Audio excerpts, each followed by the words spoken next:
The debate.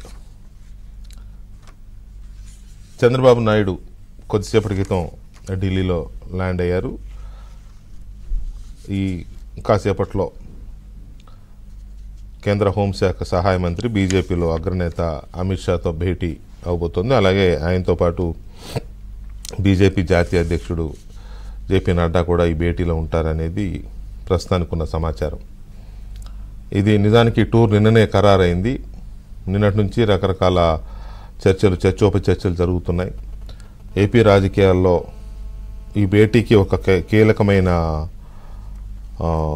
గుర్తింపు ఉంది. ఎందుకంటే బీజేపీతో పొత్తు ఉంటుందా ఉండదా తెలుగుదేశం పార్టీకి ఈ ఎన్నికల్లో అనేది ఒక పెద్ద సమస్య అయిపోయింది ఆంధ్రప్రదేశ్ రాజకీయాల్లో ఈ ఎన్నికలకు సంబంధించి. ఎందుకంటే కొంతమంది బీజేపీతో పొత్తు ఉంటే నష్టం జరుగుతుంది అనే వాదన బలంగా ఉండడం ఒకవైపు, పొత్తున్నా పర్లేదు ఫెయిర్ ఎలక్షన్కి అవకాశం ఉంటుంది, లేకపోతే జగన్మోహన్ రెడ్డి కానీ ఆయన పార్టీ నాయకులు కొంతమంది కానీ చేసే అరాచకాలు ఎన్నికల్లో చాలా ఎక్కువగా ఉంటాయి, ఇప్పటికే ఓట్ల రూపంలో ఉన్నారు. అలాగే కొంతమంది అధికారులు కూడా చాలా అక్రమాలకు పాల్పడుతున్నారు కాబట్టి బీజేపీతో పొత్తు ఉండడమే సరైంది అనేది ఇంకొక ఆర్గ్యుమెంట్ కూడా ఉంది.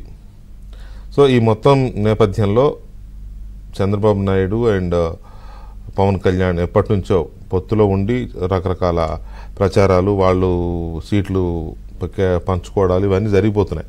బీజేపీ విషయమే తేలకుండా ఇప్పటివరకు ఒక సస్పెన్స్ ఉండింది.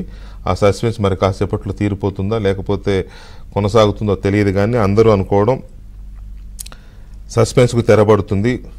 చంద్రబాబు నాయుడు అమిత్ షా భేటీలో అమిత్ షా జేపీ నడ్డా ఇద్దరు ఉంటున్నారు కాబట్టి నంబర్ 2 నంబర్ 3 బీజేపీలో నంబర్ 2 నంబర్ 3 ఇద్దరు భేటీ అవుతున్నారు కాబట్టి ఇప్పటికే ప్రధానమంత్రి దృష్టిలో ఉంది. ప్రధానమంత్రి కూడా వాళ్ళకి ఒక సలహానో లేకపోతే వాళ్ళకు ఒక నిర్ణయం చెప్పేసి ఉంటారని అనుకుంటున్నారు వాళ్ళిద్దరికి.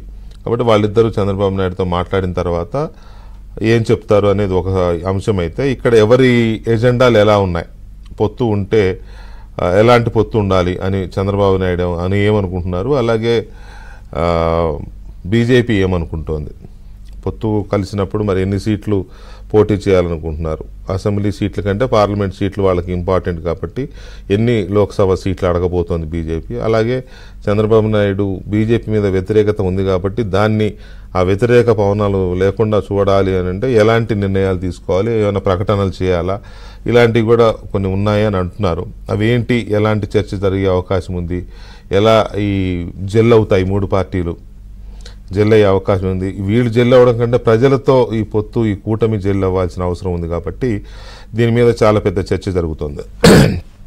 సో దాని మీద మనం ముందుగా మా ఏపీ బ్యూరో చీఫ్ రామారావు అలాగే Delhi bureau chief Krishna updates ఇస్తారు. తర్వాత మనం డిబేట్లోకి వెళ్దాం.